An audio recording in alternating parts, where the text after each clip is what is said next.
Alors, on est dans le Passouk Kaf. Vous l'avez devant vous.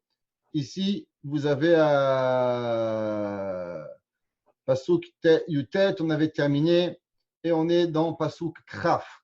Vatomer Alehem. Alors, vous vous rappelez que quand elle est arrivée, et tout le monde a dit, est-ce que c'est cette personne qui s'appelle Naomi qui est partie? Elle était pleine, Rachid dit deux pirouchim, ou bien qu'elle était pleine d'argent, ou bien qu'elle avait des enfants, et que maintenant elle est venue vide. Vatomer Alehem. Elle leur a dit, Naomi, Al tikrena li Naomi. Merci. Ne m'appelez pas Naomi. Que veut dire le mot Naomi? Vient du mot Noam, Naïm, bonne, quelqu'un qui est bien, qu'on dit à quelqu'un, hein? Ouais, d'avar Naïm, quelque chose qui est bon. Il y a deux choses. Il y a des choses qui sont bons, c'est Naïm, c'est plaisant, exactement. Et il y a des choses qui sont Tov. Tov, c'est bon. Des fois, des choses bonnes ne sont pas toujours plaisantes. Et des choses plaisantes ne sont pas toujours bonnes. Naomi, elle s'appelait plaisante. Naomi. Ne m'appelez pas plaisante. Kirenali Mara. Et appelez-moi amertume. Pourquoi amertume? Kihemar Shaddai li meod. Parce que Akadosh Baruchu, il m'a limité et il m'a donné de l'amertume. Vous voyez qu'elle a employé le mot Shaddai. Elle n'a pas écrit le mot qui est mar li Hashem, parce que normalement, le mot Shakai, c'est le nom avec quoi Kadosh Baruch Hu, il limite. Comme par exemple, la Gemara a dit, avec quel nom Kadosh Baruch Hu, il a créé le monde, avec le mot Shakai. Pourquoi le mot Shakai? Parce que le mot Shakai veut dire la racine du mot ça suffit. Et Akadosh Baruch Hu, il a créé le monde, et le monde, il prenait de l'expansion jusqu'à que Akadosh Baruch Hu, il a dit Dai, ça suffit. Donc le mot Shakai est un raccourci véritablement de deux mots. Chez Amar, Leolamo Dai, celui qui a dit à son monde, ça suffit.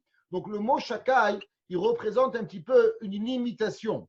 Donc c'est pour ça qu'Akadosh Baruch Hu, quand je suis parti, elle a dit, j'étais rempli, j'avais de tout. Et maintenant, je suis limité et j'ai été limité par Akadosh Baruch Hu. Donc c'est pour ça qu'elle a dit ne m'appelez plus Naomi, mais appelez-moi Mara. Et vous voyez qu'ici, elle a employé le mot Shakai, pas le mot Elohim et pas le mot Yud Kevavke. Ani, Melea alarti vereka meshivani, plein je suis parti et vide je suis revenu. Hachem, lama tikrenali Naomi.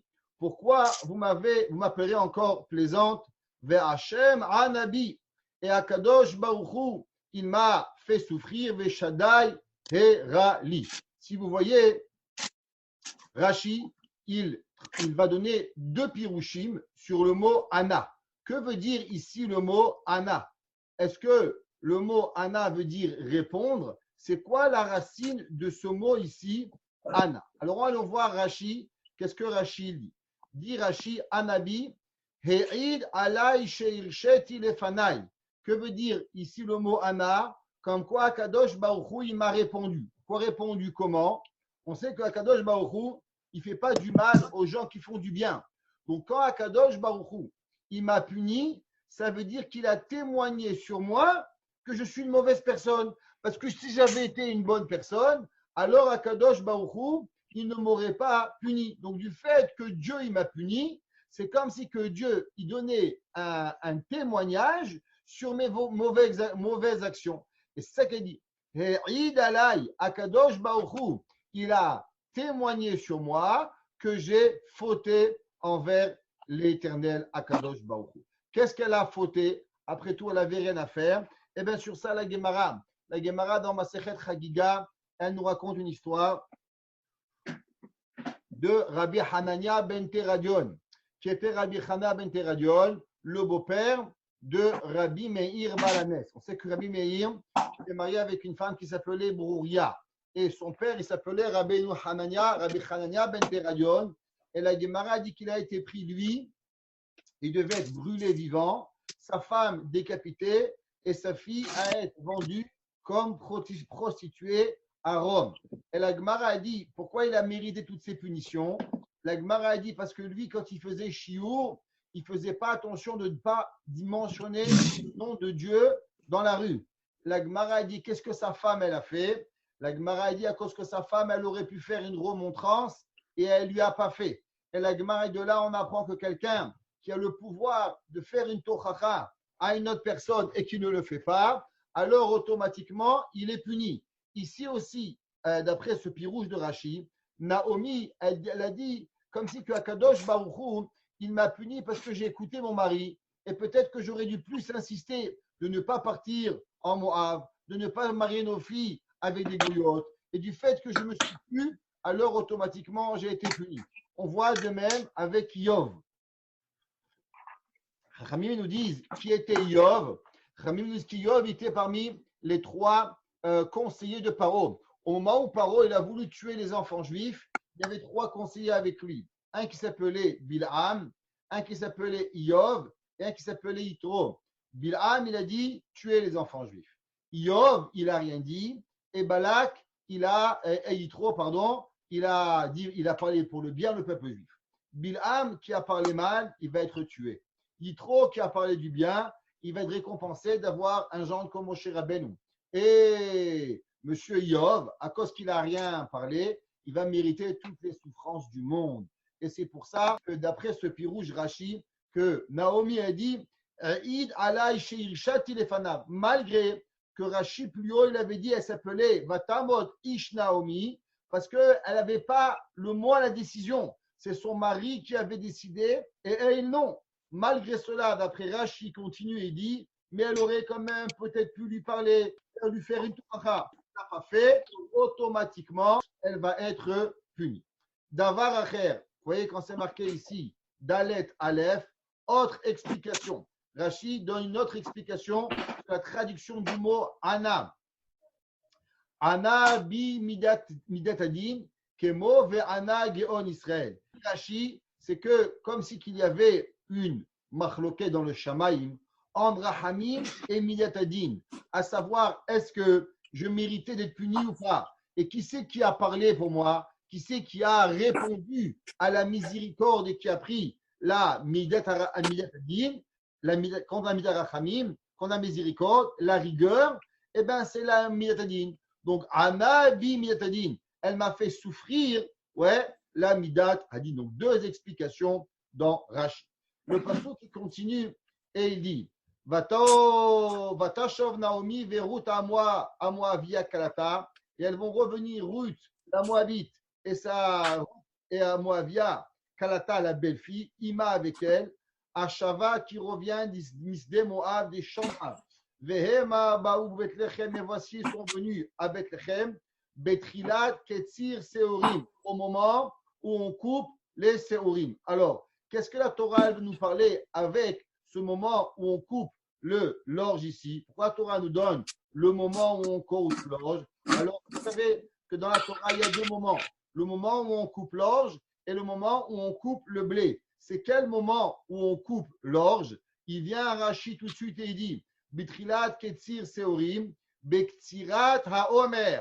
Donc, quand est-ce qu'elle est arrivée, Naomi? Le deuxième jour de Pessah, où on va commencer le Korban HaOmer, c'est là que Naomi va venir à Bethlehem Yehuda. Donc, on est le lendemain du premier Seder ou du Seder de Pessah. Vatomer Ruth à Moavia el Naomi. Et là, Ruth, elle parle à sa belle-mère. Elle Chana Asadeh va al Keta Bashibolim. Alors, elles sont deux femmes pauvres qui n'ont rien à manger. Alors, elle va aller dans les champs pour glaner. Qu'est-ce qu'elle va glaner? Elle va récupérer les champs juifs avec 3 mitzvot pour les pauvres. La première mitzvah, on va voir, s'appelle leket. Deuxième, shicha. Troisième, pa. C'est quoi ces 3 mitzvot différents? Alors, la première mitzvah, c'est d'avoir, quand vous avez un champ, alors vous devez faire un coin. Le coin ici s'appelle pa. Comme les péotes, c'est des coins. Les 2 coins que nous avons, ça s'appelle des péotes. Alors, elle doit laisser un coin. Combien il doit mesurer ce coin? un soixantième du champ. C'est une mitzvah. Une deuxième mitzvah qu'il y avait, ça s'appelle la mitzvah de l'équette. Au moment où on coupe le blé, où on faisait avec la faux, alors on pouvait couper. Si on laissait un peu de blé, une branche ou deux branches, alors on n'avait pas de revenir avec la faux. Il fallait laisser pour les pauvres. 3, on a le droit de laisser. C'est très important à la fin parce que vous allez voir la suite. Donc, s'il y avait une branche, une tige, un épi ou deux épis, on n'a pas le droit de revenir les couper et on doit les laisser aux pauvres. S'il y a plus que 2, s'il y a 3, alors il est permis aux glaneurs de venir les récupérer. Ça, c'est l'équette. C'est quoi shikha? Shikha, c'est quand on coupe. Alors, oui. Puis là, juste doucement parce que je prends des notes, j'arrive pas toujours à suivre. Alors, l'équette, c'est quand on ne peut pas revenir pour recouper la tige. Quand on ne peut pas revenir sur ce qu'on a fait, c'est à cause qu'on a coupé. Alors automatiquement, on doit laisser les épis sur les branches. On doit les laisser pour les pauvres. Shikha, c'est quoi shikha? C'est quand on récupère, on fait les bottes. Alors on coupe. Et après, on prend par exemple 30, 40 épis et on fait une botte. Alors au bout d'un moment, des fois, on laisse par terre. Si on laisse un ou deux, on n'a pas le droit de revenir les récupérer. Et on doit les laisser pour les pauvres. Ça s'appelle shikha. Alors, elle va dire, Naomi, je vais aller dans les champs. Et dans ces champs, je vais récupérer ce blé pour pouvoir nous nourrir. Et c'est ça qu'elle va dire, Naomi. Et elle va aller, elle va dire ici, et achar asher emtzachem be'enav, elle va lui dire, Naomi, la elle, lechibiti, va ma fille, va glaner et ramène-nous de quoi manger. Donc on est chola moed pesach, il n'y a rien de quoi manger, 2 femmes pauvres et elles vont dans les champs. Le pasouk, il dit ici, vateler. On va traduire chaque mot parce que si on ne traduit pas les mots, on ne peut pas comprendre la question de Rashi. Dis le pasouk. Vateler, elle va aller. Vatavo, elle va venir. Vatelaket, et elle va récolter le blé. Bassadé dans les champs. Achare hakotsrim, après les glaneurs. Vaïkar, vaïker mikre. Il va se passer un incident au hasard.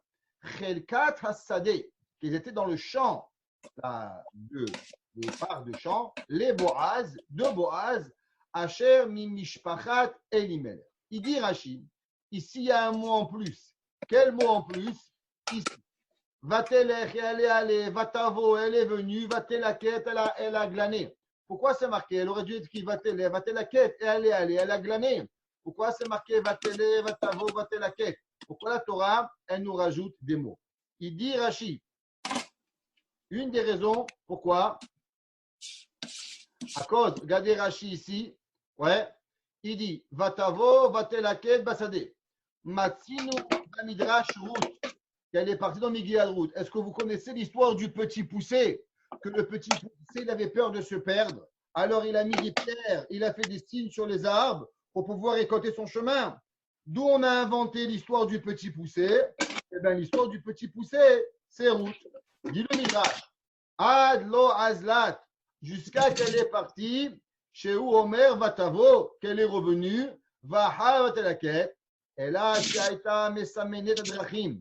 Qu'est-ce qu'elle faisait? Elle allait avec une craie, et elle faisait un trait sur tous les arbres. Kodem Shenichnesa la Sadeh, avant qu'elle rentre dans les champs, Ve'alcha, et elle est allée dans les champs, elle a morqué, elle est revenue à la maison pour être sûre qu'elle soit capable de récupérer son chemin. Et après, et là, Shaita Mesadrachim, Kodem Shenichnesa la Sadeh, Ve'alcha uba vechazra la'ir, de la sot simanim, afin de faire des signes, des tziunim et des traits, shelo tid'e bashivilim, ve'tedalashu, de façon à ce qu'elle ne va pas se perdre dans les champs. Donc, l'histoire du petit poussé avec l'histoire, c'était Ruth. Dis le pasouk. Vaïkar mikre. Et il s'est passé quelque chose d'intéressant. Lavo ben chelkat asadeh achel et Boaz. il s'est passé qu'elle va arriver dans les champs de Boaz. Et alors, on continue dans le passage. Veine Boaz. Et voici Boaz bas. Boaz, il arrive. Un téléphone qui sonne. Voilà. Alors, Veine Boaz bas. Et la Torah nous dit que Boaz, il arrive. D'où il vient Boaz? On ne sait pas d'où il vient. Mi Bethlehem. Vayomer la Kotzrim, Hashem imachem. Et il va dire aux glaneurs que Dieu soit avec vous. Vayomrulo, ils vont lui répondre Yevarechecha Hashem. Alors, dit Rashi, Rashi va se poser la question, c'est quoi cette histoire? D'où il est venu Boaz? Alors, vous vous rappelez qu'on avait dit que pourquoi toutes les femmes et tous les gens étaient dans la ville quand Naomi est arrivée? Qu'est-ce que Rashi avait dit? Que ce jour-là, qui c'est qui était mort? Était mort la femme de Boaz. Alors, la Torah nous dit Veine Boaz ba. Voici Boaz qu'il arrive. Pourquoi il arrive? Après les Shiv'a de sa femme, après qu'il a enterré sa femme, alors il est maintenant venu et les glaneurs vont le saluer. Et comment ils vont le saluer? Ils vont le saluer, il va leur dire Hashem Emachem. La Gemara a dit, depuis ce jour-là, on apprend qu'il est permis de saluer un homme avec le nom de Dieu. Shalom Aleichem. Comment on dit Shalom? Parce qu'on voit que Boaz, il a dit Hashem Imachem. Il a employé le nom Hashem. On dit la Gemara, de là on apprend qu'il est permis de mentionner le nom de Akadosh Baruch Hu quand on salue quelqu'un. Vayomer Boaz et Naharo. Et Boaz va dire à son jeune homme, à la Kotzrim, qui était avec les gens qui étaient des glaneurs, les Mihana Azot. À qui elle appartient, cette jeune fille? Quelle est la question? On a dit dans le cours précédent que Boaz, il était le Evtsan, le Shofet, le rat de tout le peuple juif. Je vous pose une question. Est-ce qu'il est coutumier qu'un homme, il va et il demande, c'est qui cette femme? Qu'est-ce que Boaz, il a dit? Qui c'est qui a demandé cette question? Qui est cette femme? La Gemara a dit, c'était Avimelech. D'où Abraham Avinu, il savait qu'Abraham Avinu était un homme dangereux. Abraham, il lui a dit à Avimelech, quand je suis arrivé dans ta ville, à la place de me demander si j'ai à manger, si j'ai à boire, si j'ai à dormir, qui c'est que tu m'as demandé? Ta femme ou ta sœur? C'est ma femme ou ma sœur, invite-moi à manger. Qu'est-ce qu'il fait Boaz ici? Boaz, il vient et il dit, est-ce que c'est ta femme ou est-ce que c'est ta sœur? Alors, qu'est-ce qu'il a à voir? Pourquoi il a mentionné ça? Il dit, Rashi, les Mihana Arazot. Vechi darko shel Boaz lishol banashim. Mais je ne comprends pas. Boaz était le grand rabbin du monde. Qu'est-ce qu'il a à voir à demander après les femmes? Et là, divrei tzni'ut vechochma. On va voir qu'elle avait deux qualités, Ruth. C'est quoi? Suivez bien Rashi. Il va voir en elle deux. Divrei tzni'ut vechochma. Et intelligence. Quelles sont les deux choses qu'il va voir? Dit Rashi.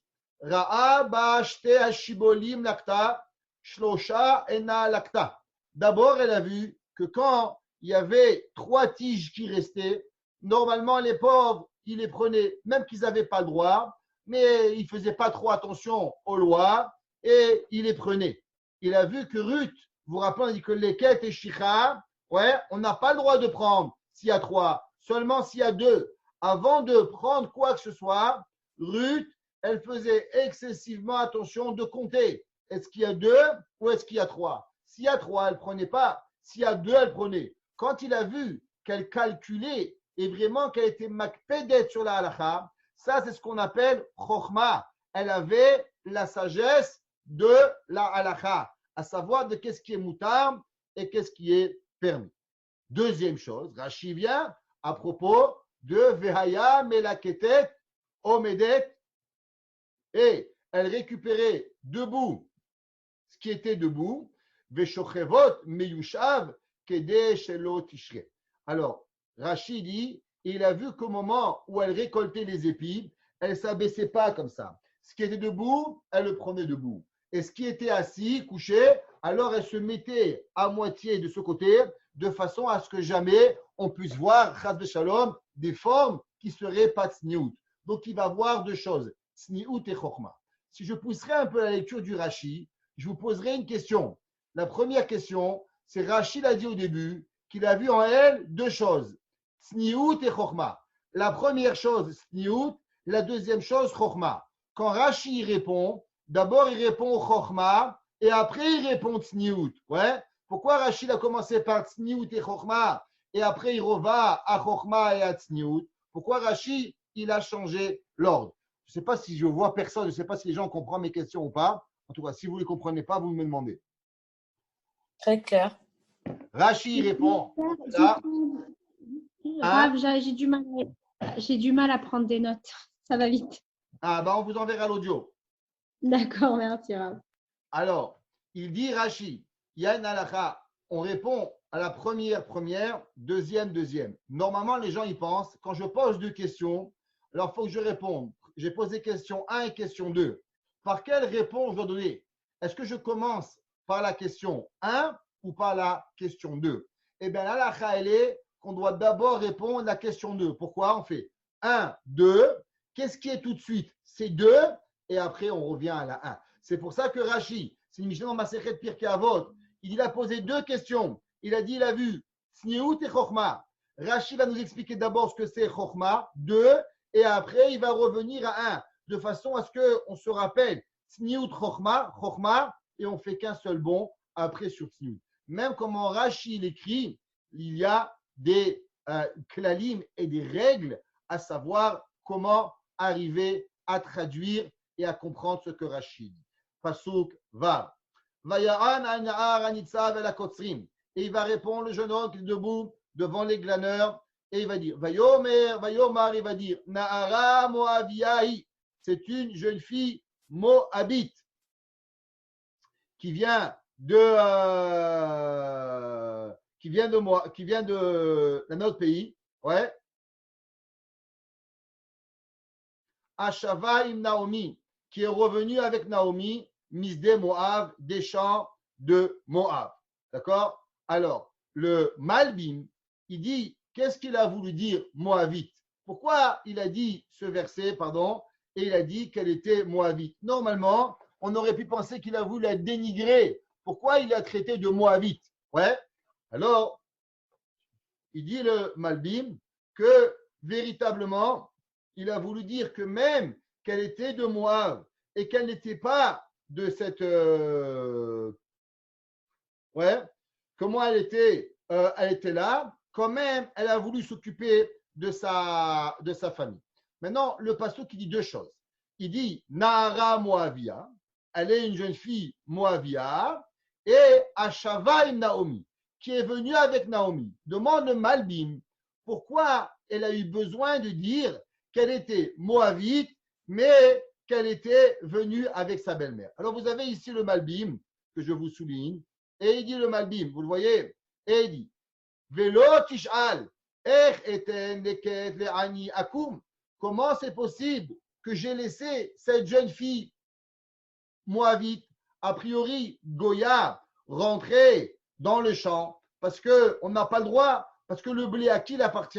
Il appartient aux Juifs. Et quand je laisse les pauvres non-juifs, alors je vole des Juifs. Alors qu'est-ce qui m'a permis de la laisser? Alors sur ça, il lui a répondu Ashava im Naomi, Shenit Gaïra ou Magia la Leket. Ne pose pas la question, elle n'est pas Goya. Pourquoi? Parce qu'elle est venue avec Naomi. Et puisqu'elle est venue avec Naomi, alors automatiquement, elle était juive. Et comme elle était juive, il lui a répondu le Kotzer, c'est pour ça que je l'ai laissé rentrer dans les champs avec elle. Alors, maintenant, ici, vous regarderez le pasuk, il y a le point dans le shava. Vous le voyez ici? Ouais, il est dans le shin. En hébreu, hashava. Ouais, que veut dire ce point ici? Vous voyez ici, il y a un petit ta'am. Ouais, qui est ici. Vous voyez ici le même, il y en avait un. Alors, cet ta'amim nous apprend aussi des halachot. D'accord? Alors, normalement, c'est Hashava im Naomi pour collecter les deux mots. Comme ici, vous le voyez. Ici, c'est le même. Seulement, vous voyez, entre le Sde Moab et le Hashava, on a le Ta'am sur sur des différentes voyelles. Ici, on l'a sur la deuxième voyelle, Hashava, et ici, on l'a sur la troisième voyelle, Misde. Vous le voyez ici, il n'est pas pareil sur les mots. Alors, Rashi demande, que veut dire ce mot-là? Pourquoi ici, on a changé le Ta'am par rapport à Shava, par rapport à Misede, qui est le même Ta'am, qui va être, à part Misede, on dit Misde Moab. Pourquoi on a changé l'ordre du Ta'am? Même les Ta'amim sont expliqués dans Rashi. Dit Rashi, Hashava im Naomi. Ata'am le ma'ala, le ta'am en haut, tachat hashin, ouais, qui est sous le shin. Pourquoi? Il dit Rashi, les filles chez où lachon avar ve'ena lachon poelet. Il dit Rashi, le mot shava, il peut dire deux choses. Il peut vouloir dire un passé,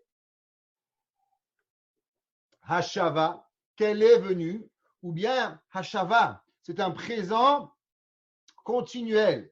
Dit Rashi, est-ce que le mot hashava, il est un présent continuel, qu'elle est en train de revenir, ou bien qu'elle est revenue? Dit Rashi, non, hashava im Naomi, elle est déjà venue. Qu'est-ce que ça veut dire? Qu'elle a déjà été convertie. Au moment où on se parle, il lui répond, le Kotser, que Ruth, elle est déjà convertie. D'où tu le sais? À quoi c'est pas marqué Hashava, qu'elle est en train de venir. Non, Hashava, elle est venue au passé. Tout ça, vous l'apprenez de où? À cause du Ta'am ici, qui est au milieu du mot et pas à la fin du mot, comme il se trouve dans Misede Moab. De là, on apprend que Naomi, que Ruth avait déjà été convertie avant même d'arriver en Eretz Israël. Vatomer, il lui a dit, Ali Ketana, tu vas récolter Ve'asafti ba'omarim. Ahare akotzrim, vatavo vata'amod me'az haboker.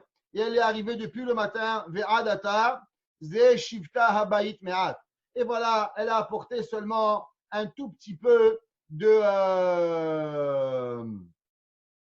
Elle a apporté un tout petit peu de blé à la maison. Alors ici, ce verbe vatomer, il a dit. Et elle a dit, à qui tu parles? Pas marqué Vatomer, Ruth, les Boaz. Vatomer, Ruth, la Kotser. Vatomer, et elle a dit, à qui tu as parlé? De quoi? C'est quoi ce verbe? Vatomer, il est appartient à qui? Alors vous savez que toutes les Megillot, elles ont été écrites Beroua HaKodesh. D'où est-ce qu'on sait que Megillat Esther, par exemple, elle a été écrite à Roi HaKodesh? La Gemara, c'est marqué Vayomer Haman Belibo. Et Haman, il a dit dans son cœur. Comment tu sais ce qui a été dans le cœur? La main, ça a été Al-Piro HaKodesh. Ici, vous avez de ce verbe, Pasuk Zayin Perekbet, Vatomer, et elle a dit. On ne sait pas à qui elle a dit. Alors il vient Rashi, regardez Rashi, et il dit Vatomer, à qui elle parle? Beliba. Comment on sait ce qu'elle a dit, Masdam, Ruth, dans son cœur?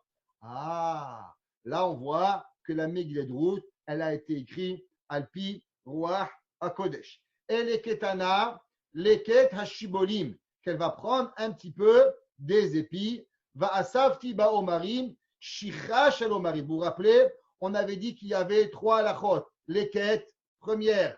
Deuxième, shicha, voici. Et les deux principes de pouvoir prendre pour l'épreuve, les Ket et shicha. Rashi, il nous fait montrer qu'est-ce qui arrive ici dans les deux mitzvot. Et là, nous avons Vatomer, dit Rashi, plus ce n'est pas écrit à qui elle a parlé, ça veut dire que le Vatomer ici, c'est Ruth qui a dit dans son propre cœur que je vais récolter un petit peu pour pouvoir amener à la maison. Mais voici qu'est-ce qu'elle a pris. Mais hâte, elle s'est retrouvée seulement en gardant la halakha, seulement très peu de blé.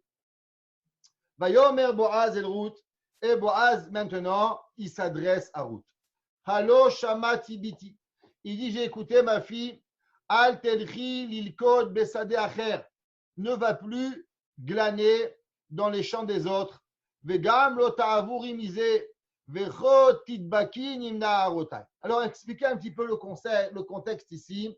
Il faut savoir que les pauvres, ils étaient un petit peu ennuyants. Shalom, on ne souhaite pas être pauvre, que Kadosh Baruch Hu nous nourrisse avec la pas sans honte, Shalom, parce qu'être nourri avec la honte, c'est grave. Mais malheureusement, les pauvres, ils étaient un petit peu ennuyants et ils saoulaient un petit peu les glaneurs. Alors les glaneurs, ils leur criaient un petit peu et très souvent, même les patrons, ils étaient méchants avec eux. Alors Ruth, Boaz, il dit à Ruth, regarde, maintenant, ne va plus nulle part, reste ici et tu vas rester avec mes jeunes filles. Il y avait des jeunes filles qui travaillaient pour Boaz. Alors Boaz, il a vu la tsniout de Ruth. Il ne va pas dans notre champ. Reste avec mes jeunes filles. Au moins, il n'y aura pas des shailot, de yichud, de conduite mauvaise qui pourrait avoir l'eau à l'eau entre les pauvres, entre les gens, des fois, qui n'ont pas de très bonnes mœurs. Alors, il pourrait arriver des problèmes. Enaïr Basadeh, tes yeux dans les champs, Asheik Tsorun, Ve'alarta Harehen, et tu vas aller après eux. Après eux qui? Pas les hommes, après les jeunes filles qu'il a mentionné ici, Im Naarotai, Alo Tzivit et Harim. Et il dit, voici, j'ai ordonné les jeunes hommes, les Biltin Oger, pour ne pas te faire de mal, qui te laisse tranquille faire ce que tu veux. Vetsamit, et tu vas boire, Ve'alart el Kelim, et tu vas boire des vaisselles que j'ai préparées, Ve'chatit, et tu boiras, mais Asher Yishavu Neharim. Donc si tu as soif, tu iras où j'ai préparé l'eau et tu viendrais à boire où j'ai préparé. Alors Rashi, il nous dit ici nous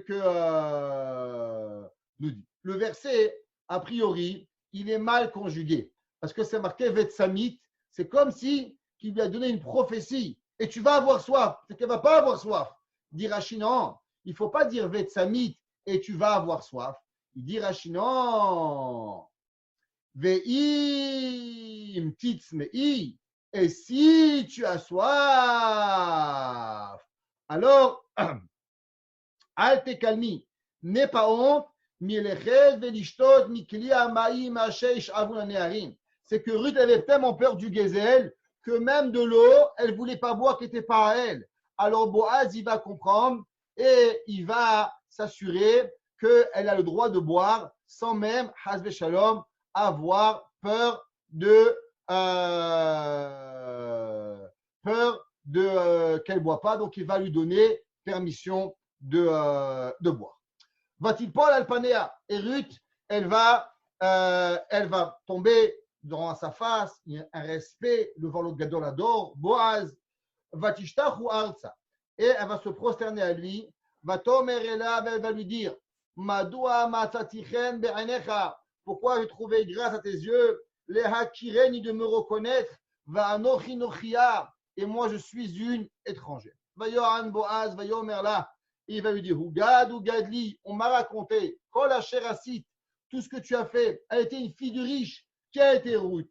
Ruth, la fille de Eglon, le roi de Moab, elle aurait pu rentrer à la maison et avoir des serviteurs, des servantes, avoir des serviteurs, avoir tout ce qu'elle voulait. Et elle va maintenant, elle va prendre et travailler pour sa belle-mère. Elle n'a plus d'enfants, elle n'a plus de mari, elle n'a rien. Et elle travaille du matin au soir au soleil pour pouvoir nourrir qui? Nourrir principalement sa belle-mère. Ahare mot isher vata'azvi avich, et t'as abonné ton père, ve'imer, ve'eretz molater, et ton pays de naissance, vatelech yel am, asher lo yadat atemol shilshom, et tu vas aller dans un pays où tu n'as jamais connu ni d'avant, ni d'hier, tu ne sais même pas qu'est-ce qui va t'arriver, alors pourquoi tu vas, je ne vais pas te respecter. D'accord? Alors Rashi dit, que veut dire Loeye ke'achat shifrater, eni chashuva ke'achat mina shefachot shelcha. Je ne suis même pas à la hauteur d'être une servante à toi, tellement je suis rien. La Hanava de Ruth, que Ruth, elle dit, je suis complètement wallo, je suis rien, et je ne comprends pas pourquoi, même je trouve grâce à tes yeux. Et là, il va donner une beracha qu'on donne normalement aux gens qui nous font du bien. Yeshalem Hashem parolech. Apprenez ce verset par cœur. C'est une bracha qu'on donne aux gens. Yeshalem Hashem parolech. Que Kadosh Baruch Hu, il donne et il paye ton labeur. Utei maskuter shelema. Et que ta récompense soit complète. On sait qu'Akadosh Baruch Hu, il donne une récompense dans ce bas monde complet. Alors là, il n'y a même pas un petit effort. L'effort, il n'est pas payé. Yei maskuter shelema. Me'im Hashem. De qui? De Akadosh Baruch Hu. Elohei Israël, Asher Bat, que tu es venu, la Hasot Ahat Kenafav, de te venir sous les ailes de Akadosh Baruch Hu. Donc il a fait une bracha en disant qu'elle méritait tout ce qu'elle avait eu à cause qu'elle avait été devenue une convertie. Je vais trouver grâce à tes yeux, Adoni, Kini Hamtani, car tu m'as donné de la Nechama, Vechi dibarta alev shifratecha, Vanochi lo aye keachat shifrater, je mérite rien du tout. Vayomer la Boaz et Taochel, Goshi halom, approche-toi. Vachal minalechem, et Boaz va donner du pain, Vetavat piter bachometz, et tu vas donner du vinaigre. Pourquoi du vinaigre? Pourquoi pas de la mayonnaise? Pourquoi pas quelque chose d'autre? Pourquoi du vinaigre? Rashi pose la question, pourquoi Boaz il va lui donner du vinaigre? On va voir dans Rashi. Vateshev mi tzadakotzrim, et il va lui donner, il va s'asseoir à côté des glaneurs. Vaitzbor la kali, et il va lui donner du kali. C'est quoi du kali? C'est du blé grillé qu'elle va lui donner. Il va lui donner les glaneurs. Vatochal, et elle va manger. Vatisba, et elle va être rassasiée. Et là, il y a un mot en plus. Vatotar, et elle va garder. Pour qui elle garde? Pour qui elle va garder Madame Ruth? On va voir les versets plus tard. Rappelez-vous ce mot, Vatotar, pour qui elle va garder. Dit Rashi. Vous vous rappelez qu'on avait demandé pourquoi il y avait ici du vinaigre? Pourquoi il lui a proposé du vinaigre en plein soleil? Tu n'as rien d'autre à boire de des glaçons. Pourquoi du vinaigre? Dit Rashi. Mikan shachometz yafé la sharav. Parce que quand on a des coups de soleil sur la tête, vous vous rappelez votre grand-mère, qu'est-ce qu'elle faisait? Viens ma fille, elle vous met le vinaigre qui pue sur la tête. Tu dis non mamie, oui, tu vas attraper le coup de soleil. Et bien d'où elle a pris votre grand-mère? Ben, votre grand-mère, elle a pris de ce Rashi. Mikan shachofmetz yafé la sharav. Quand vous avez vos enfants qui ont un coup de soleil, mettez-leur du vinaigre sur la tête. D'où vous savez ça? Eh bien, vous savez de ce Rashi. Vaïtzbot la kali. Vayosh, que veut dire le mot vaïtzbot? Moi, je vous ai dit qu'il lui a donné. D'où je sais ça? Rashi. J'ai rien inventé. Dit Rashi, vayosh et là. Ouais. Et il va lui tendre. Dit Rashi, c'est quoi la racine du mot vaïtzbot? C'est quoi la racine du mot? Dit Rashi, ve'en lo dimion bamikra. Dit Rashi, tu peux chercher dans tout le Tanakh, Torah, Nevi'im, Ketuvim, il n'existe pas cette racine de ce mot. Il n'y a pas un autre mot dans la Torah qui veut dire Vaïtzbot.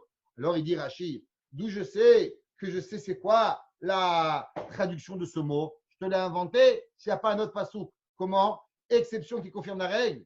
Dit Rashi, non, on va le trouver dans une Mishnah. On va le trouver dans la Mishnah dans Hagiga. C'est marqué, Ela belashon la Mishnah ahoraim, vetor ou bet ha-tzvita. Donc on voit ici le mot tzvita, c'était quelque chose avec quoi on pouvait attraper. Donc que veut dire vaïtzbot? Eh bien, c'est qu'il lui a donné pour pouvoir attraper. Donc il lui a donné du blé à manger. Là, il vient monsieur Boaz et on va essayer de comprendre. Vatakom et la quête. Et là, elle va se lever pour continuer son travail. Vayetzav Boaz et Ne'arav. Et Boaz, il va ordonner à ces jeunes hommes, les morts, Gam ben Omarim telaket. Même si elle prend d'où elle veut, du leket, du chicha, du PA, du méchant, tout ce qu'elle veut donner lui. Et plus que ça, il dit Velo tachlimoi. Et ne lui criez pas. Vegam. Donc là, on voit que normalement, les jeunes hommes, ils criaient aux pauvres.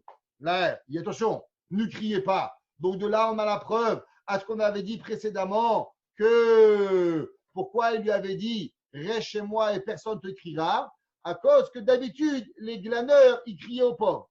Maintenant, il donne encore une autre mission. Vegam tashol tasholula.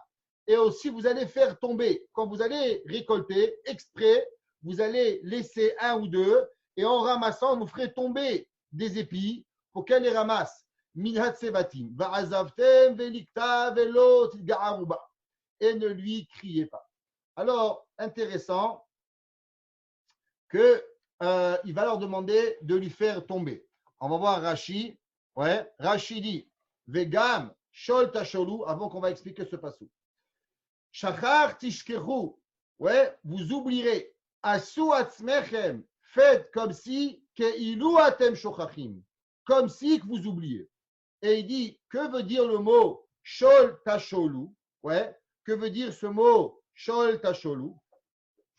Alors, il dit qu'on va voir dans le Targum que le Targum, il a traduit par le mot Shol Tasholu, Targum kol shgaga. Le mot shgaga veut dire par inadvertance. Donc, on voit que sans faire exprès, oublier, c'est Shol Tasholu.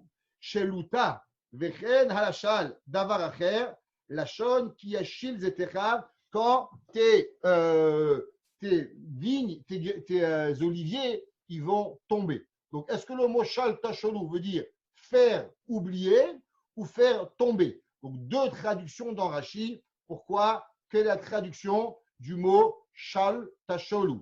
Que veut dire le mot tasholu? Ou bien veut dire tomber, ou bien veut dire oublier. La question se pose, si Boaz était riche, il avait beaucoup d'argent, comment ça se fait que Boaz, il dit à ses gars, fais du tomber du blé? Qui lui donne plein de blé, qui lui amène un camion de blé à la maison.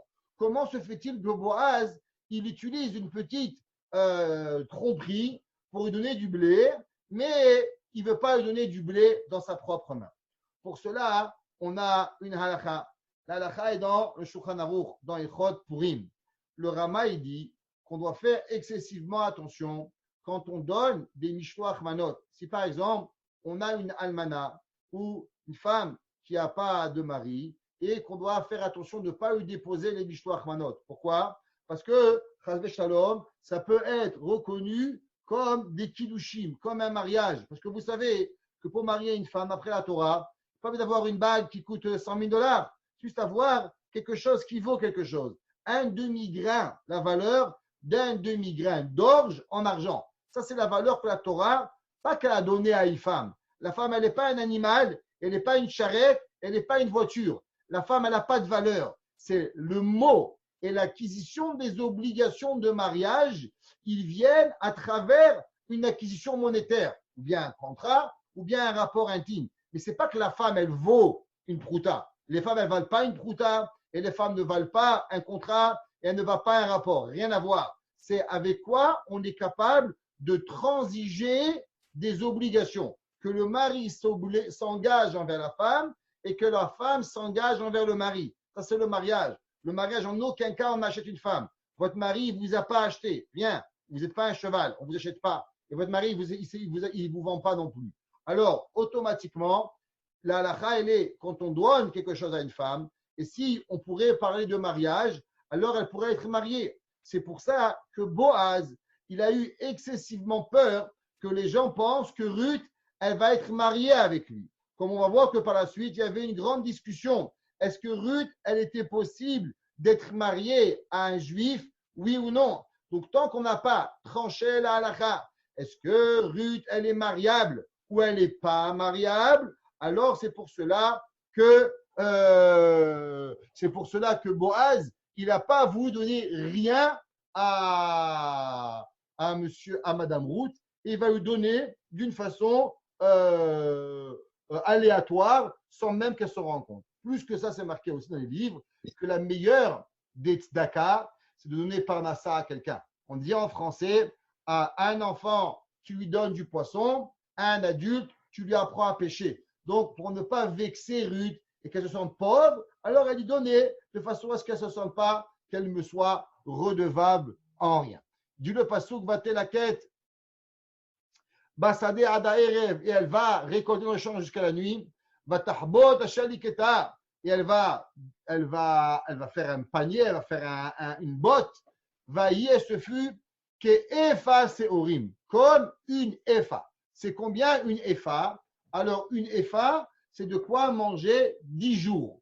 D'où est-ce que je sais que c'est une Efa? C'est de quoi manger 10 jours.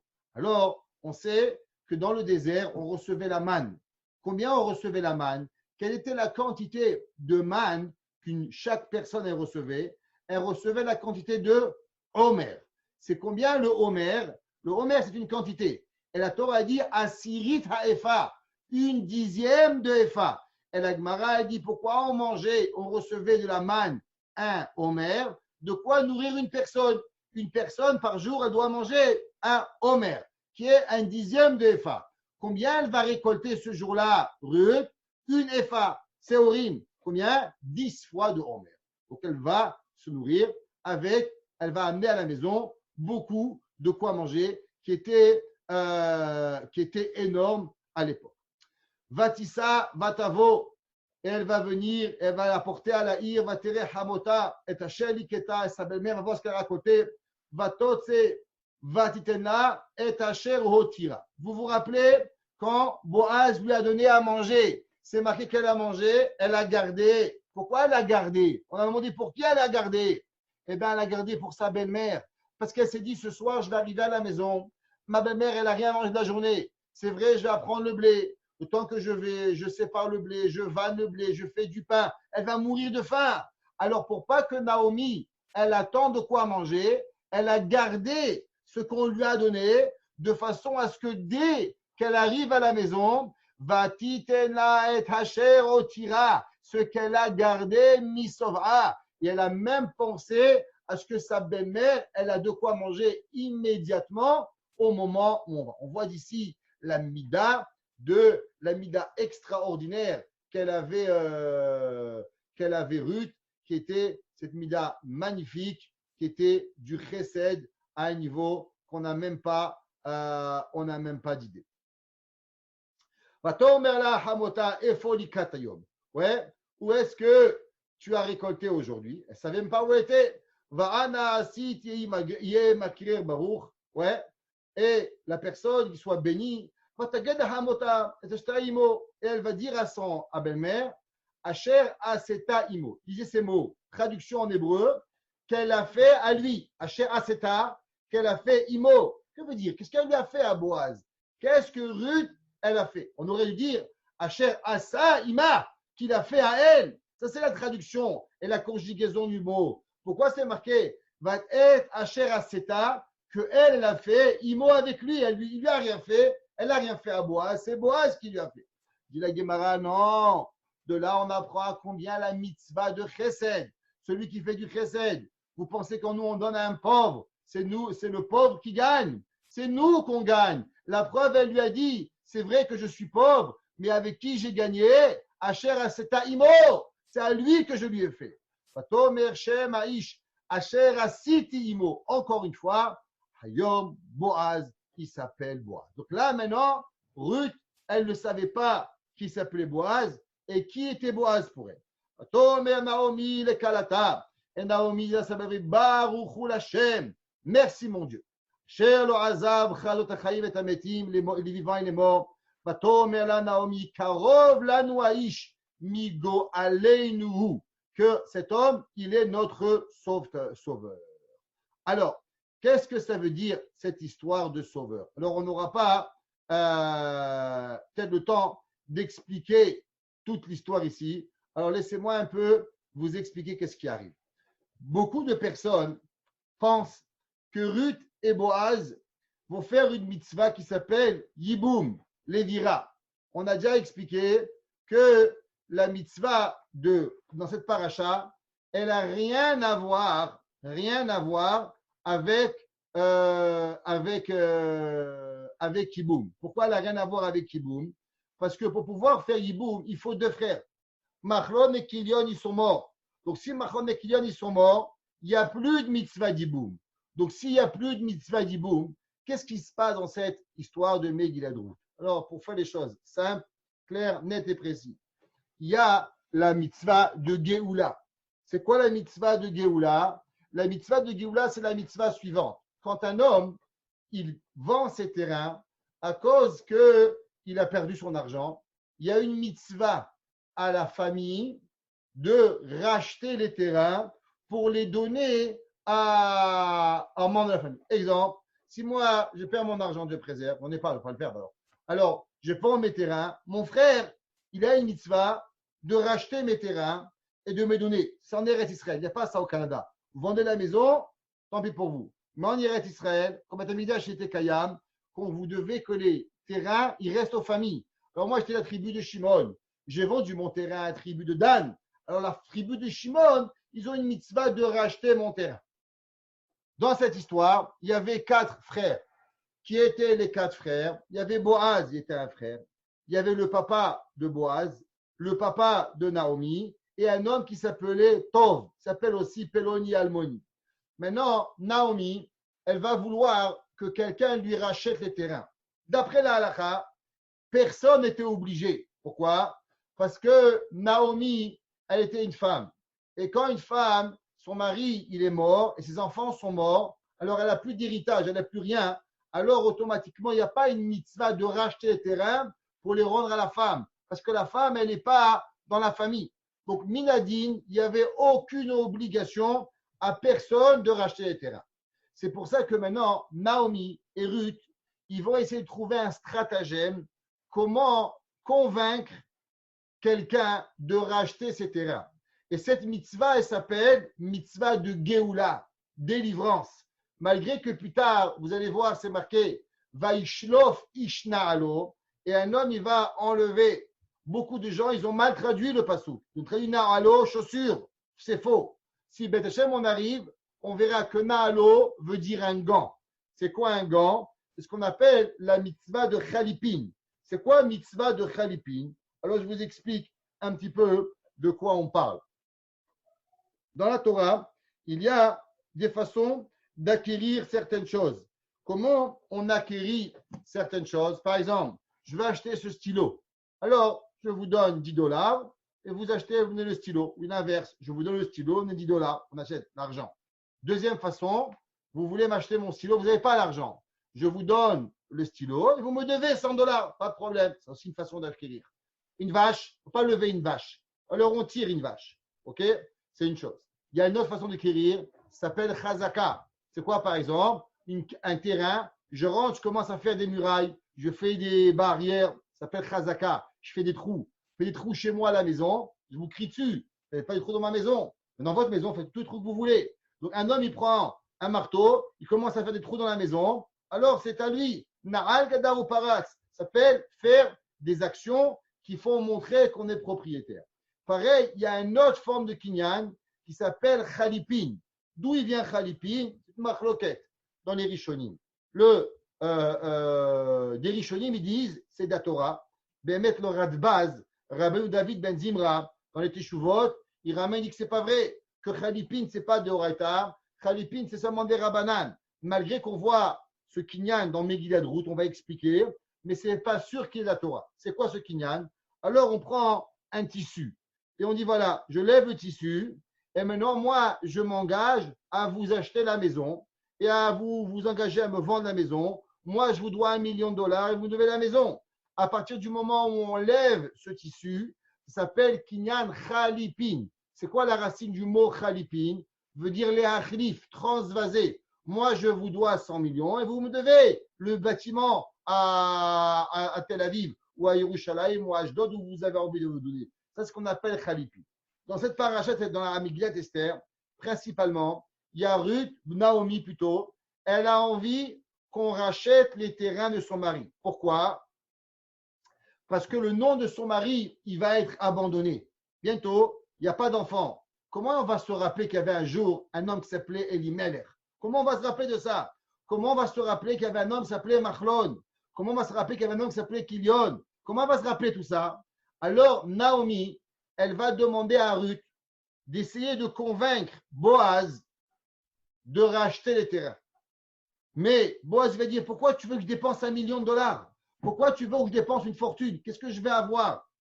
Alors, elle va dire, voilà, si tu veux faire cette mitzvah, tu n'es pas obligé, mais si tu veux bien faire la mitzvah, alors en échange, moi, je m'offre à toi, je me marie avec toi pour pouvoir te donner un certain intérêt à cette mitzvah. Ruth, elle n'a rien à gagner, zéro, nieto. Elle est un korban d'elle-même. Elle fait 100% plaisir à sa belle-mère. Et que sa belle-mère, elle a envie que les gens se rappellent de qui? De son mari Elimelech. Et Ruth, elle a envie qu'on se rappelle le nom de Machlon. Et Boaz, il n'a rien à voir, il ne veut pas le terrain, il ne veut pas Naomi, il ne veut rien. Lui, il a envie de faire une mitzvah. Maintenant, cette mitzvah de Géoula, elle a des halachot. Comme, qui sait qui peut faire la mitzvah? Alors, dans la fratrie, dans les gens avec qui on est, qui sont le plus proches de la personne qui a vendu les terrains, c'est lui qui a la mitzvah. Alors, on répète. Il y avait Elimelech. Il avait 3 autres frères. Un frère, le père de Boaz. Un frère, le père de Naomi. Ils sont morts les deux. Et il y avait un 4e frère qui s'appelait Tov, qui était l'oncle de Boaz. Il était vieux, il avait 90 ans celui-là. Et Ruth, elle va venir chez Boaz et elle va lui dire, regarde Boaz, viens on fait un deal. On va voir comment elle va le faire. Et elle lui dit, rachète le terrain. Et maintenant, si tu rachètes le terrain, je me marie avec toi. Un mariage normal, pas d'hiboum, pas de lévira, rien du tout. Les gens se sont trompés en pensant qu'il y avait hiboum à cause du mot Na'al. Mais Na'al, c'est Khalitsa s'il y a hiboum. Donc Khalitsa, rien à voir. Oubliez, il n'y a pas d'hiboum, il n'y a rien ici. Ça s'appelle une mitzvah de Géoula. Boaz, il va dire à Naomi, je veux bien faire cette mitzvah. Mais vu qu'il y a mon oncle, qui est le frère de Elimelech, c'est lui qui a le droit de devance et de prédevance à accomplir cette mitzvah. C'est pour ça qu'avant que j'accomplisse la mitzvah, il faut que je demande à mon oncle Elimelech, Tov ou Ploni Almoni, est-ce qu'il veut accomplir cette mitzvah? Alors écoutez, Ruth, elle dit, tu veux te marier avec moi et afin que tu fasses la mitzvah de Géoula. Qu'est-ce qu'il lui dit Boaz? Attention, peut-être que ce n'est pas avec moi que tu vas te marier, c'est avec mon oncle. Boaz et Ruth, ils ne s'aimaient pas, il n'y avait pas d'amour ici, il n'y avait rien. Il y avait l'envie de créer un foyer juif. La preuve, c'est que Boaz, il était prêt à céder Ruth pour pouvoir que Ploni Almoni, il va faire la mitzvah de Géoula. C'est tout. Et Ruth, elle accepte. Ruth, elle dit, j'accepte. Si Ploni Almoni, il achète le terrain de mon mari et de mon beau-père, je me marie avec lui, sans problème. Pourquoi? Pour accomplir la mitzvah. Pas comme les gens y croient que Boaz, il est tombé amoureux de Ruth et Ruth est tombé amoureux de Boaz. Il n'y a pas, on n'est pas Hollywood ici, il n'y a rien. Il n'y a qu'un seul but, c'est d'accomplir la mitzvah de Géoula. Monsieur Boaz, il va le lendemain matin, il rencontre Ploni Almoni. Il dit, Ploni Almoni, est-ce que tu voudrais bien te marier avec Ruth? Et en contrepartie de ce mariage, eh ben, tu accompliras la mitzvah de Géoula. Il va lui répondre, Ploni Almoni, moi, je n'ai pas de problème de racheter les terrains. Tu veux, je te donne l'argent. Mais j'ai un problème. Quel est le problème? J'ai le problème de me marier avec Ruth. Pourquoi j'ai un problème de me marier avec Ruth? Parce que de peur que plus tard, il va avoir un autre rave et qui va trancher la halakha. Est-ce qu'on a le droit de marier une Moabite ou pas? Alors, il dit, moi, je n'ai pas de problème de me marier avec elle. Pourquoi? Parce que toi, Boaz, tu es le rave. Et puisque toi, tu es le rave, alors toi, tu me demandes de la marier, je la marie, il n'y a pas de problème, j'accepte. Et Ploni Almoni, il accepte. Ruth, elle est prête à se marier avec un homme de 90 ans. Boaz, 70 ans il avait n'avait pas 20 ans, Boaz. Et Ruth, elle accepte tout. Si on accepte une condition, qu'on rachète les terrains de son mari. Boaz, il lui dit, marie-toi avec elle. Il dit, moi, je me marie. Je rachète le terrain. Mais j'ai un problème. Pen, ashrit et nahalati. De peur que je vais détruire ma descendance. Pourquoi? À cause que Ammoni, vélo Ammonite, Moavi ou Moavite. Alors il va refuser. Comme il va refuser, alors Boaz devait racheter les droits de succession de Ploni Almoni à lui. Donc c'est pour ça qu'il va prendre un gant comme un torchon et ils vont faire un kinyan où Boaz il va racheter les droits de succession de son oncle qui était le premier en hiérarchie pour pouvoir accomplir cette mitzvah-là et il va racheter ces droits-là. Par la suite, après qu'il va racheter ces droits, il va maintenant se marier avec qui? Il va se marier avec Madame Ruth. Maintenant, il y avait juste une question. Il y avait une question qui c'était que Ruth n'était pas très chaude de se marier avec monsieur Boaz. Pourquoi elle n'était pas très chaude de se marier avec monsieur Boaz? Alors, on va lire un passouk, si vous voulez bien. Vous savez qu'à l'époque, on avait dit au début que Boaz, il s'appelait Evtsan. Et Evtsan, il avait 60 enfants. Demande à Gemara, qu'est-ce qui s'est passé avec Evtsan? Où est-ce qu'ils sont passés ces 60 enfants? Je suis désolé, ça a duré encore quelques minutes, c'est fini, je vous laisse tranquille. Je sais que c'est la fête, Mechila, et je suis désolé pour la longueur du cours. Merci à vous. Alors, elle a dit, Ruth, moi, je ne veux pas me marier avec lui. C'est un homme qui fout la poisse. Pourquoi? Dit la Gemara que Evtsan, il avait 60 enfants. Chaque fois qu'il mariait un enfant, eh bien, le lendemain, il avait un enfant qui mourait. Il le mariait le soir, il mourait. Il le mariait le soir, il mourait. Le lendemain matin, il mourait. Alors, quand Naomi, elle commence à parler à Ruth de se marier avec Boaz, il dit non, je ne veux pas. Il va mourir, il va me tuer, cet homme-là. Qu'est-ce qu'elle lui dit, Ruth? Je sais pourquoi le mariage se passe mal. Vous savez qu'il y avait à l'époque un homme qui s'appelait Manoach, qui était Manoach, le père de Shimshon. Et le père de Shimshon, il n'avait pas d'enfant. Et comme il n'avait pas d'enfant, il va avoir un enfant plus tard à la fin. Monsieur Boaz, il n'invitait jamais dans les mariages Monsieur Manoach. Pourquoi? Quand il faisait l'idée, il se dit, à quoi essaie de l'inviter? Il n'a pas d'enfant, il ne va pas m'inviter. Alors il n'invitait pas. Comme Manoach, il avait de la peine qui n'était pas invité, alors il faisait un petit peu de médiatadine sur Boaz et les enfants de Boaz y mouraient. Et comme ça, ils sont morts 60 enfants de Boaz. À cause de la peine qu'il faisait à Manoach. Quand Naomi elle a commencé à parler de mariage à Ruth avec Boaz, alors elle lui a dit non, je ne veux pas, à cause que lui, il porte la poisse.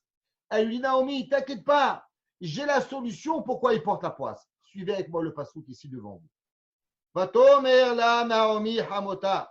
Et Naomi, sa belle-mère, elle lui répond Biti, ma fille, allô, n'est-ce pas? Avakesh lach Manoach.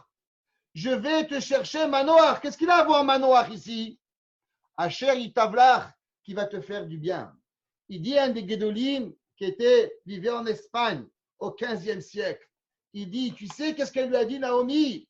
Eh bien, Naomi, elle a répondu à Ruth en disant, tu sais pourquoi ils meurent tous les enfants de Boaz? À cause que Manoach, il n'est pas invité au mariage. Alors moi, je m'assurais qu'à ton mariage, Manoach, il vienne. Et quand Manoach, il va venir, alors à Sharitavlach, il te fera du bien et tu ne vas pas mourir. On va juste lire quelques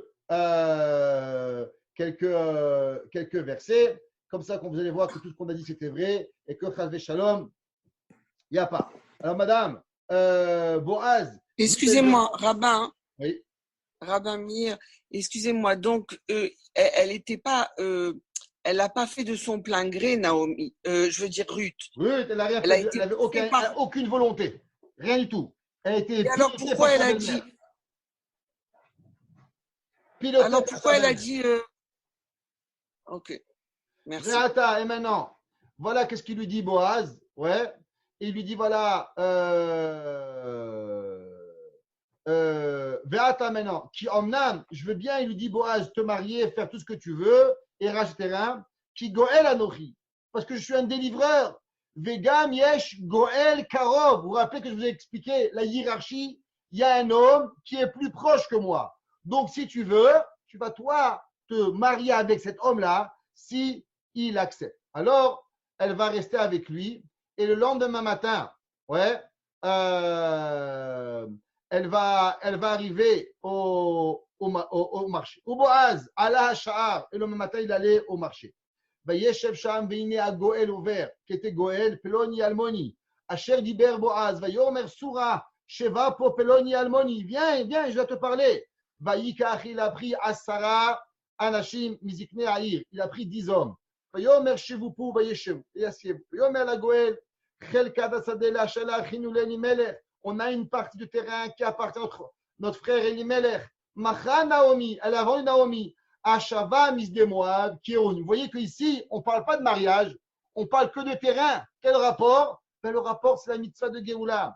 Va'ani amarti. Et moi, j'ai dit, Eglé, je vais racheter ce terrain. Les morts, Kene, Neged, Ayoshvim, Neged, Ikne, Ami.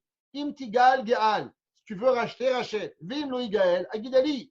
Ve'eda, ki en zotecha ligol, va nocharecha. Et moi, je suis après toi. Vous voyez le mot? Acharecha, je suis après toi dans la mitzvah de Géoula. Fayomer, il lui dit, Anochi Egal. Fayomer Boaz, Beyom, Kanotecha Sadeh. Sache que le jour où tu achètes le terrain, ou Me'el Ruta Moavia, Asher Emet Amet, Kanid Akim Shem Amet Nachalato. Alors il dit voilà maintenant, si tu veux, il faut marier aussi Ruth. Qu'est-ce qu'il lui répond Boaz, Goël? Yomer à Goël, l'autre Aligol. D'un coup, il ne veut plus. Pourquoi? Peine de peur, Ashrit. Je vais détruire et Nahalati. Je veux pas détruire ma descendance. Rashi dit tout de suite, qu'est-ce que ça veut dire?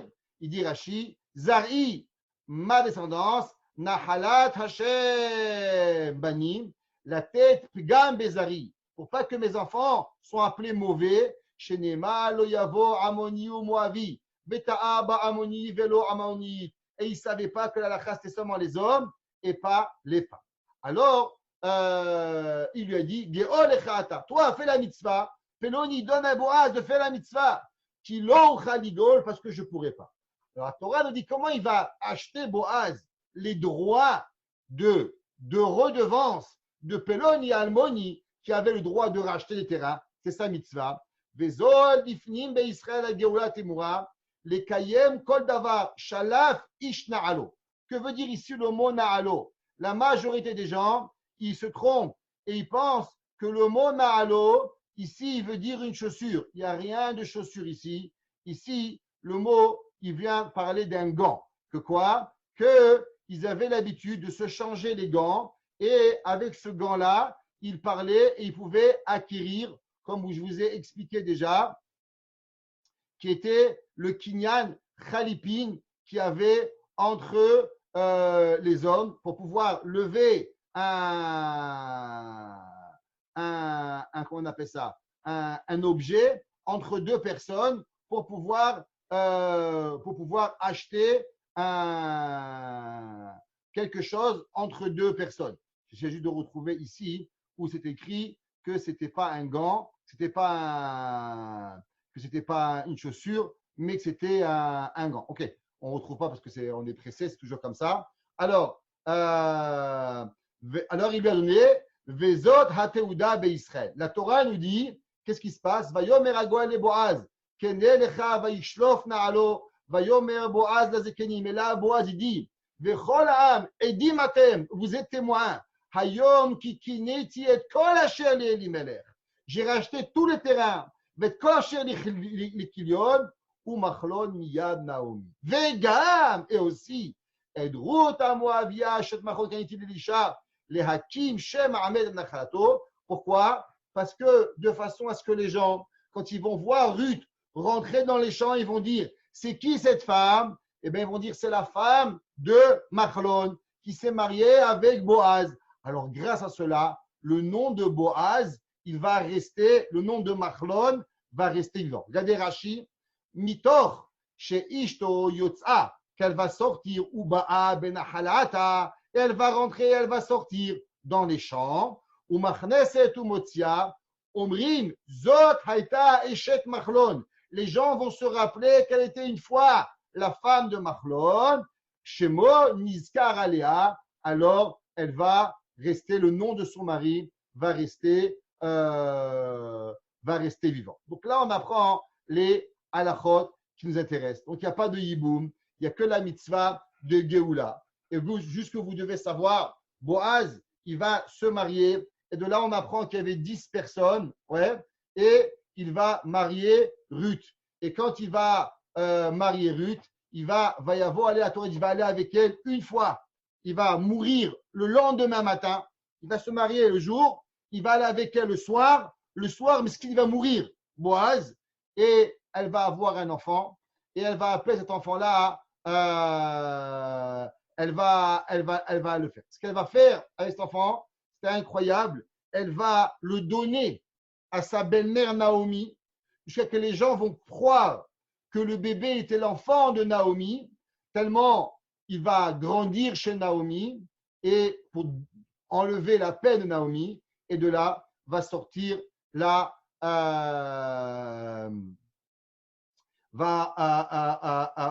comment on appelle ça, va enfanter, et elle va l'appeler Oved. Oved, et il va naître Mashiach. De là, on apprend, c'est quoi la venue de Mashiach? La venue de Mashiach, c'est une seule chose, le désintérêt. Si vous avez un intérêt quelque part, vous ne pouvez pas apporter Mashiach. Mashiach, on apprend de cette histoire, il y a une seule chose. Ruth, elle pense à sa belle-mère. Sa belle-mère, elle pense à son mari. Boaz, il pense à Ruth. Il n'y a rien. Personne ne pense à soi-même. Il n'y a pas d'intérêt personnel. Ceux qui ont de l'intérêt personnel, en aucun cas, ils peuvent faire venir Mashiach. Comme on a expliqué hier, ceux qui ont vu le Zoom. Le Zoom, c'est la Hanava. C'est quoi la Hanava? C'est le désintérêt possible. Et, on reviendra un jour sur la Megillah de Ruth, mais on doit sortir dans la Megillah de Ruth avec une seule et unique chose. C'est que pour pouvoir construire l'avenir d'un monde, d'un peuple, il faut avoir une seule phrase. L'anti-intérêt, le désintérêt total. Personne n'avait d'intérêt, à part penser à autrui. Et c'est ça toute la Megillah de Ruth. Et c'est pour ça qu'on a lu à Shavuot. Shavuot, c'est où David Amelech, il est niftar. C'est au moment où David Amelech a composé Teilim. C'est au moment où David Amelech, il a été mis à cède la Géoula. La Géoula du peuple juif ne viendra. Et elle sera chez nous à la maison seulement quand on sera capable d'accomplir une totale mitzvah sans avoir aucun intérêt. Et ça, c'est le but. Que Kadosh Baruch Hu, il nous aide à ce qu'on a accompli les mitzvot sans jamais à penser à nous-mêmes, mais à penser à Kadosh Baruch Hu, à penser à notre mari, à penser à nos femmes, à penser à nos enfants, à penser à tout le monde, à part à penser à nous-mêmes. Parce que le jour où on pense à nous, alors nous avons enlevé une partie intégrale de la mitzvah. Que Baruch Hu nous donne à tous une bonne année. Shana Tova, la Gemara dit que Shavuot, c'est le moment où on reçoit la Parnassa aussi. C'est le moment que Baruch Hu nous décrète et qu'on soit tous, Bet Hashem, très bientôt, en bonne santé, pour pouvoir s'embrasser, pour pouvoir vivre l'un avec l'autre, prendre nos enfants, nos petits-enfants dans les bras, puis arrêter avec des zooms et avec des shmazoom, qu'on soit tous ensemble, et Mera Biamenu, les Meshiach Tzidkenu.